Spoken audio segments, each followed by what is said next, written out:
നമസ്കാരം. Raf talks ഫുട്ബോളിലേക്ക് ഏവർക്കും സ്വാഗതം. ബ്രസീലിയൻ ഗോൾ കീപ്പറായ ആലിസൺ ബക്കറിനെ 2018 ലിവർപൂൾ സ്വന്തമാക്കിയത്. അതിനു മുൻപ് ഇറ്റാലിയൻ ക്ലബ്ബായ റോമയ്ക്ക് വേണ്ടിയായിരുന്നു അദ്ദേഹം കളിച്ചിരുന്നത്. ലിവർപൂളിനോടൊപ്പം ഒരുപാട് കിരീടങ്ങളും നേട്ടങ്ങളും ഒക്കെ സ്വന്തമാക്കാൻ ആലിസണ് സാധിച്ചിരുന്നു. എന്നാൽ ഈ സമ്മറിൽ അദ്ദേഹം ക്ലബ്ബ് വിട്ടേക്കും എന്നുള്ള റൂമറുകൾ വളരെയധികം സജീവമായിരുന്നു. സൗദി അറേബ്യയിൽ നിന്നും താരത്തിന് ഓഫറുകൾ ഉണ്ടായിരുന്നു. പക്ഷേ ഈ സീസണിലും ലിവർപൂളിൽ തുടരാനാണ് അദ്ദേഹം തീരുമാനിച്ചിട്ടുള്ളത്. നിലവിൽ ക്ലബിനകത്ത് ഹാപ്പിയാണെന്നും ഭാവി കാര്യങ്ങൾ ക്ലബിനോട് കൂടിയാലോചിച്ചുകൊണ്ട് ചെയ്യും എന്നും ആലിസൺ നേരത്തെ വ്യക്തമാക്കിയിരുന്നു. അതായത് ഈ സീസണിന് ശേഷം ആലിസൺ ബക്കർ ക്ലബ്ബ് വിടാനുള്ള ഒരു സാധ്യത അവിടെയുണ്ട്. അതിപ്പോൾ അടിവരയിട്ടുകൊണ്ട് മറ്റൊരു കാര്യം കൂടി സംഭവിച്ചിട്ടുണ്ട്.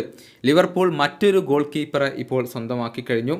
വലൻസിയയുടെ ജോർജിയൻ ഗോൾ കീപ്പറായ ജിയോർജി മമാർദഷ്വിലിയെയാണ് ലിവർപൂൾ ഇപ്പോൾ സ്വന്തമാക്കിയിട്ടുള്ളത്. ഇക്കാര്യം ലിവർപൂൾ തന്നെ ഇന്നലെ ഒഫീഷ്യലായിക്കൊണ്ട് പ്രഖ്യാപിച്ചിട്ടുണ്ട്.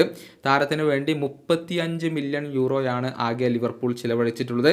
എന്നാൽ ഈ സീസണിൽ താരം തൻ്റെ ക്ലബ്ബായ വലൻസിയയിൽ തന്നെ തുടരും. അടുത്ത സീസണിലാണ് ഈ ജോർജിയൻ ഗോൾ കീപ്പർ ലിവർപൂളിനോടൊപ്പം ജോയിൻ ചെയ്യുക. കഴിഞ്ഞ യൂറോ കപ്പിൽ തകർപ്പൻ പ്രകടനമായിരുന്നു മമാർദഷ്വിലി നടത്തിയിരുന്നത്. ഇതോടുകൂടിയാണ് അദ്ദേഹത്തെ സ്വന്തമാക്കാൻ ലിവർപൂൾ തീരുമാനിച്ചത്. ആലിസണുമായി കൂടിയാലോചിച്ചുകൊണ്ടാണ് ലിവർപൂൾ ഇപ്പോൾ ഈ ഒരു താരത്തെ സൈൻ ചെയ്തിട്ടുള്ളത്. തൻ്റെ പകരം ജോർജിയെ സൈൻ ചെയ്യാൻ അല്ലെങ്കിൽ കൊണ്ടുവരാൻ ആലിസൺ ക്ലബിന് അനുമതി നൽകുകയായിരുന്നു. കാര്യങ്ങൾ വളരെ വ്യക്തമാണ്. അടുത്ത സീസണിൽ ഈ ബ്രസീലിയൻ ഗോൾ കീപ്പർ ലിവർപൂളിനോട് വിട പറയാനുള്ള സാധ്യതകൾ ഏറെയാണ്. സൗദി അറേബ്യയിലേക്ക് അദ്ദേഹം പോകാനുള്ള സാധ്യതകൾ ഇവിടെ അവശേഷിക്കുന്നുണ്ട്. ഏതായാലും ഈ സീസണിൽ ഒരു മികച്ച പ്രകടനം നടത്തിക്കൊണ്ട് ക്ലബിനോട് ഗുഡ് ബൈ പറയുക എന്നുള്ളത് തന്നെയായിരിക്കും ഈ ഒരു ബ്രസീലിയൻ താരത്തിൻ്റെ ലക്ഷ്യം. ഈ വീഡിയോയുടെ അവസാനിപ്പിക്കുന്നു. കാണാം.